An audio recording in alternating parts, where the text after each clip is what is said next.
এবারে metal presence কৃষি সংবাদ, সুজলা সুফলা।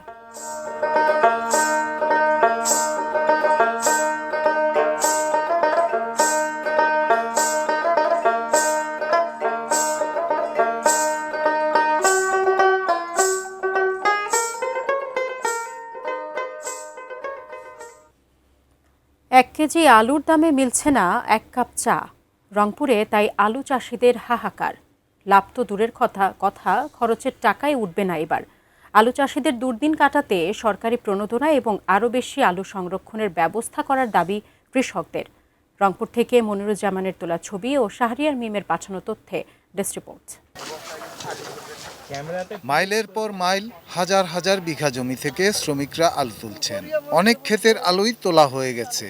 তবে রবি মৌসুমের প্রধানতম এ ফসলটিতে এবার কৃষকের মুখে হাসি নেই। উত্তরের জেলা রংপুরে কৃষকরা আলু বিক্রি করছেন সর্বোচ্চ 8 থেকে 9 টাকা কেজি দরে। দুঃখ করে কেউ কেউ বলছেন 1 কেজি আলু বেচে 1 কাপ চাও মেলে না। এখন 1 কেজি আলু বিক্রি করিয়া একটা চা হয় না। বাজারে চা খাওয়া যায় 1 কাপ চা না 10 টাকা। রংপুরে এবার প্রায় 55,000 হেক্টর জমিতে আলুর আবাদ হয়েছে। কৃষকের বিঘা প্রতি খরচ হয়েছে প্রায় 50,000 টাকা। এতে প্রতি কেজিতে উৎপাদন খরচ অন্তত 15 টাকা। অথচ বাজারে যা দাম তাতে বিশাল লোকসান কৃষকের। এখন আলু বিক্রি হচ্ছে 7 থেকে 8 টাকা, তাতে আমার পার কেজি 4 টাকার মতো করে লস। 1.5 লক্ষ টাকা লস হবে। ব্যাংক থেকে লোনে নিছি আমি 2.5 লক্ষ টাকা। খরচ হয়েছে আমার নিম্ন হইলো 15 থেকে 20 লক্ষ টাকা। আলু বিক্রি হইতেছে সব মিলিয়ে হইলো 1.5 লক্ষ থেকে 2 লক্ষ টাকা। গত বছরও আলু চাষে লোকসান গুনেছে রংপুরের কৃষক। এবছরও লোকসান। সরকার উদ্যোগ না নিলে আলু চাষে বিমুখ হতে পারেন উত্তরের কৃষকরা। আলুর লাভজনক মূল্য নিশ্চিত করতে সরকারকেই দায়িত্ব নিতে হবে।